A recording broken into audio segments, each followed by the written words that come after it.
Bwana Yesu na asifiwe sana.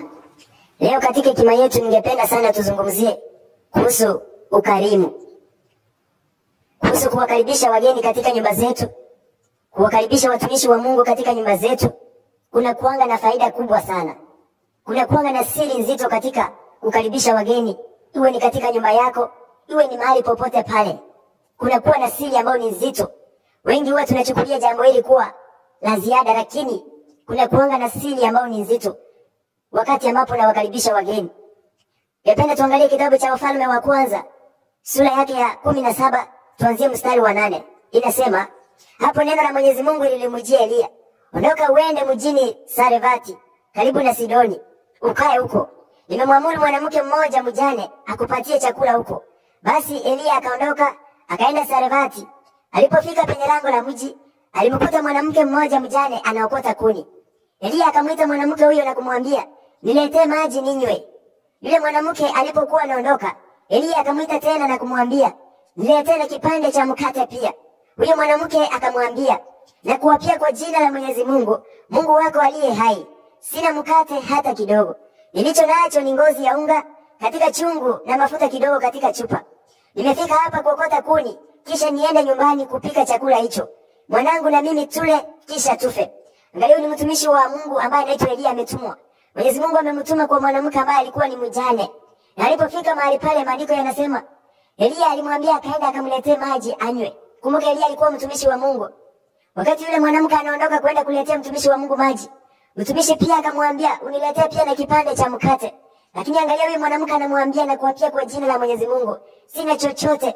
Kumaanisha huyu mama mjane hakuwa na chochote katika nyumba yake. Hakuwa na chakula mahali pale. Kumbuka ulikuwa wakati ambapo kulikuwa na ukame. Wakati wa kiangazi hakukuwa na chochote. Maandiko yanaendelea nasema, Elia akamwambia, usiogope. Nenda ukafanya kama ulivyosema. Lakini nitengenezee mimi kwanza na kuniletea ndazi ndogo.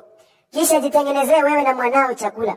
Maana Mwenyezi Mungu, Mungu wa Israeli asema hivi, unga ulioko chunguni mwako hautapunguka, wala mafuta yaliyoko ndani ya chupa hayatakwisha, mpaka hapo mimi Mwenyezi Mungu nitakaponyesha mvua nchini. Mstari wake wa 15 inasema, basi huyo mwanamke mjane akaenda akafanya kama alivyoambiwa na Elia. Hata mama huyo jamaa yake na Elia wakapata chakula kwa siku nyingi. Unga chunguni haukupunguka, wala mafuta katika chupa hayakuisha, sawa kabisa na neno la Mwenyezi Mungu alilomwambia Elia aseme. Kwa hivyo wakati yule mwanamke alipotii yale maneno ya mtumishi wa Mungu, maandiko yanasema wakati yule mwanamke alipoenda kuandaa kile chakula, kuna neno ambalo mtumishi wa Mungu alilisema ya kwamba mafuta yaliyoko ndani ya chupa. Kumbuka yule mama alisema mafuta aliyokuwa nayo ni madogo sana, yalikuwa kiwango kidogo sana, lakini mtumishi wa Mungu anamwapia ya kwamba hayo mafuta hayataisha na unga ulioko hautaisha. Maandiko yanasema ya kwamba jinsi yule mtumishi wa Mungu alivyotamka, yale mambo yalitendeka.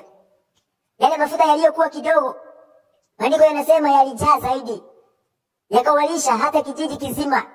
Mtumishi wa Mungu akapata chakula, yule mama na mtoto wake wakapata chakula. Kumaanisha kuna wageni ambao unaweza wakaribisha kwako. Kuna watu ambao unaweza wakaribisha katika nyumba yako. Wewe watu ni wa baraka sana. Wewe watu ambao watakusaidia pakubwa kupitia yale ambayo utawatendea, kupitia chakula ambacho utawapa, kupitia nguo ambazo utawapa. Kuna jambo wataliacha katika nyumba yako. Kuna vitu ambavyo havitapunguka katika nyumba yako. Kuna magonjwa ambayo hayatakuja kwa sababu ya neno lao. Kwa hivyo tuwe watu ambao tunapenda kukaribisha watumishi wa Mungu katika nyumba zetu. Wengine tunaona wakati mtu amekutembelea, huwa wengine tunakasirika. Wengine kama tulikuwa tunakula, tunaficha chakula chini ya vitanda. Lakini maandiko yanasema kuna watu ambao utawakaribisha katika nyumba yako na watakuwa wa muhimu sana. Jinsi huyu mama, yeye hakuangalia alikuwa na kitu kidogo, hakuangalia alikuwa na chakula kidogo, lakini alitumia ama alikuwa na ukarimu, akafanya jinsi yule mtumishi alimwambia, akamupikia chakula. Na tunaona mtumishi na yeye ananena jambo. Kwa hivyo watu ambao hatupendi wageni katika nyumba zetu, watu ambao wakati unaona hata wakati watumishi wa Mungu wanatembea kwa nyumba za watu, unaambia mtumishi wa Mungu avue viatu, jua hilo ni jambo la kuchukiza. Watu wengine tumechukua nyumba zetu kuwa za muhimu kuliko hata watumishi wa Mungu. Jua ya kwamba wakati anakuja kwa nyumba yako kuna kitu ambacho anakiacha.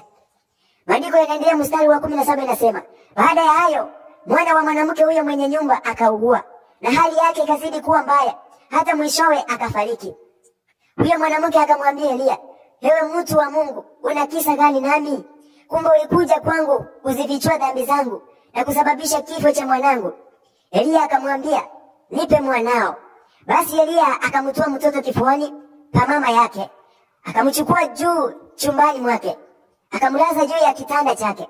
Kisha akamsihi Mwenyezi Mungu akisema, Mwenyezi Mungu, Mungu wangu, je, hata mwanamke huyu mjane ambaye ninakaa kwake naye ananitunza, unamletea balaa kwa kumuua mwanawe? Kisha Elia akajinyosha juu ya mtoto huyo mara 3 na kumuomba Mwenyezi Mungu, Mwenyezi Mungu, Mungu wangu, mrudishie mtoto huyu roho yake. Mwenyezi Mungu akasikiliza ombi la Elia. Mtoto akaanza kupumua tena. Elia akamrudisha mtoto chini kwa mama yake, akamwambia, tazama, mwanao yu hai. Huyo mwanamke mjane akamwambia Elia, sasa najua kwa hakika kwamba wewe ni mtu wa Mungu na maneno aliyokupa Mwenyezi Mungu uyaseme ni ya kweli. Bwana Yesu na asifiwe. Angalia, baada ya huyu mtumishi wa Mungu kuishi katika hii nyumba ya huyu mama mjane, ilifika wakati mtoto wa huyu mama mjane akaugua sana. Akiwa katika hali hiyo, ikafika kiwango mpaka huyo mtoto akafariki. Angalia, huyu mama mjane amemkimbilia mtumishi wa Mungu Elia, anamulilia. Lakini maandiko yanasema yule mtumishi wa Mungu alichukua yule mtoto, akamtoa kifuani mwake, akamchukua juu katika chumba ambacho yule mama alikuwa amempa mtumishi wa Mungu. Kumaanisha huyu mama kando na kumpa chakula, alikuwa amemkaribisha katika hilo boma lake, alikuwa amempa mpaka nyumba. Kwa hiyo wakati ule mtoto mtumishi wa Mungu alimchukua, tunaona mtumishi anaomba. Angalia maombi ambayo anayaomba. Angalia mstari wa 20 nasema, kisha akamsihi Mwenyezi Mungu akisema, Mwenyezi Mungu, Mungu wangu, je, hata mwanamke huyu mjane ambaye ninakaa kwake naye ananitunza, unamletea balaa kwa kumuua mwanawe? Mtumishi wa Mungu, angalia hata maombi yanabadilika. Wewe kumaanisha unaweza wakaribisha watumishi wa Mungu kwa nyumba yako. Unaweza watendea mambo mazuri. Wakati ambapo umepatwa na shida, wanaweza tumia zile shida ambazo ulikuwa unapitia, yale mazuri ambayo uliwatendea, wamwambie Mwenyezi Mungu. Huyu mtumishi wa Mungu ambaye ni Elia, angalia anakumbusha Mungu ya kwamba huyu mama, angalia, amenitunza. Huyu mama ninakaa kwake. Mbona umemletea balaa? Kwa hivyo kuna watu ambao tunaweza wakaribisha katika nyumba zetu. Yale mazuri ambayo unawatendea, vile vitu ambavyo unawafanyia vizuri, wakati ambapo utapatwa na shida, hizo vitu ndio watatumia kukumbusha Mwenyezi Mungu. Unaweza kuwa umemkaribisha mtumishi wa Mungu katika nyumba yako. Umempa chakula, umempa marazi, umemvaliza nguo kama hakuwa na nguo, umemnunulia viatu kama hakuwa na viatu. Wakati ambapo utapatana maybe na magonjwa, wakati ambapo utakutana na changamoto yoyote, yule mtumishi kupitia kile kiatu ambacho ulimnunulia atakumbusha Mwenyezi Mungu. Atakumbusha Mwenyezi Mungu yale yote umemtendea. Hivyo watu tupende kuwakaribisha watu katika nyumba zetu, kwa maana watu hao wataweza kuwa watu wa baraka. Watu hao ni wa manufaa zaidi. Watu hao watanena jambo katika nyumba yako na utabarikiwa. Maandiko mengine ni Mathayo 10 mstari wake wa 11 inasema, mkiingia katika mji wowote au kijiji, tafuteni humo mtu anayestahili kutembelewa, na kaeni huko mpaka mtakapoondoka mahali hapo. Mnapoingia nyumbani, wasalimuni wenyeji wake. Kama wenyeji wa nyumba hiyo wanastahili salamu hiyo, basi amani yenu itakaa pamoja nao. Lakini ikiwa hawastahili, basi amani yenu itawarudia nyinyi. Mstari wa 14, kama mtu yeyote atakataa kuwakaribisheni au kuwasikilizeni, basi mtoka hapo katika nyumba hiyo au mji huo, yakung'uteni mavumbi miguuni mwenu kama onyo kwao. Kwa hivyo nawaambia, kuwakaribisha watumishi wa Mungu ni jambo la muhimu. Angalia katika Mathayo sura yake ya 10 mstari wa 11. Inasema ya kwamba mkiingia katika mji wowote au kijiji, ya kwamba tafuteni mtu yeyote anayestahili kutembelewa.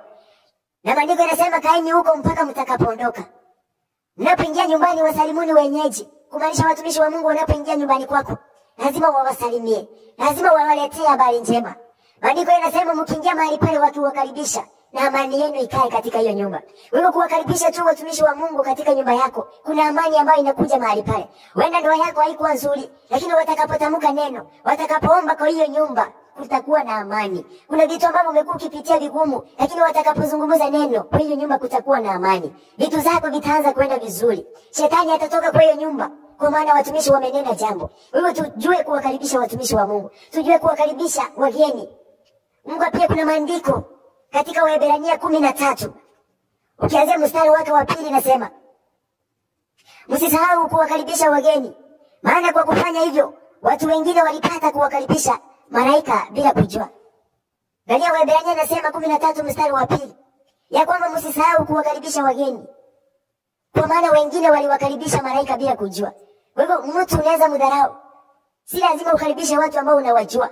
Unaweza kuwa ni watu walikuwa wanapita, wamekuja kwako wanakuomba maji, wewe wakaribishe. Si lazima muwe watu ambao mnajuana, kwa maana unaweza kuwa unawakaribisha hata malaika bila kujua. Angalia mtumishi wa Mungu ambaye anaitwa Abrahamu, aliwakaribisha wageni bila yeye kujua, akawaandalia chakula mahali pale, akawakaribisha vizuri pasipo yeye kujua. Lakini wale watu kumbe walikuwa malaika wa Mwenyezi Mungu. Wakati aliwatendea haya yote, wale watu walitamka neno mahali pale, wakauliza mtumishi wa Mungu Abrahamu, yuko wapi mke wako? Na wakati ambapo yule mke alikuja, kuna maneno walitamka. Mmoja akasema, wakati kama huu hakika utapata mtoto. Kumaanisha kuna watu wengine watakuja kwa nyumba yako, watatoa ahadi. Kuna ahadi ambayo utapewa kwa kukaribisha tu wageni, kwa kukaribisha tu hata watoto. Watu wengine hatutaki watoto hata katika maboma zetu. Watu wengine hatutaki watu watutembelee katika nyumba zetu. Jua ya kwamba unapowakataa umekataa malaika wa Bwana. Jua ya kwamba wakati unawakataa kuna neema ambayo unaikataa. Jua kukaribisha watumishi wa Mungu wanapoingia hata katika nyumba zenu. Wacha kuwadharau. Wacha kuambia hata toeni viatu zenu, kumaanisha uheshimu. Unaweza ambia malaika wa Bwana aondoe viatu pasipo wewe kujua. Wakaribishe tu, kwa maana hizi nyumba tutaishi na zitaenda. Chukulia watumishi wa Mungu wa dhamana kuliko hata nyumba zetu. Useme ya kwamba ni sahi nimetoka kupanguza nyumba yangu, kwa hivyo sitaki mwingie na matope. Wengine wageni wanapokuja, wewe unasimama kwa mlango wako, hapo ndio unawakaribishia, unawasalimia, utaki waingie ndani. Jua ya kwamba kufanya hivyo utapata siku moja malaika wamekutembelea. Kwa hiyo shida ambayo unapitia, wangeingia kwa nyumba yako tu, kuna vitu vingefunguka. Lakini wewe umesimama kwa mlango, unawazungumzia mahali pale, unawapa salamu kwa mlango, hautaki waingie. Wengine hata kukula kwetu ni shida. Mtu hawezi ukakula chakula kama umefunga au hujafunga mlango. Hawezi kuwa na amani kama hujafunga mlango. Kumaanisha wacha watumishi wa Mungu ama watu wa Mungu mahali popote mliko, tujue kuwakaribisha wageni. Kwa maana kukaribisha wageni, tutakaribisha malaika katika nyumba zetu. Na asifiwe Bwana Yesu Kristo.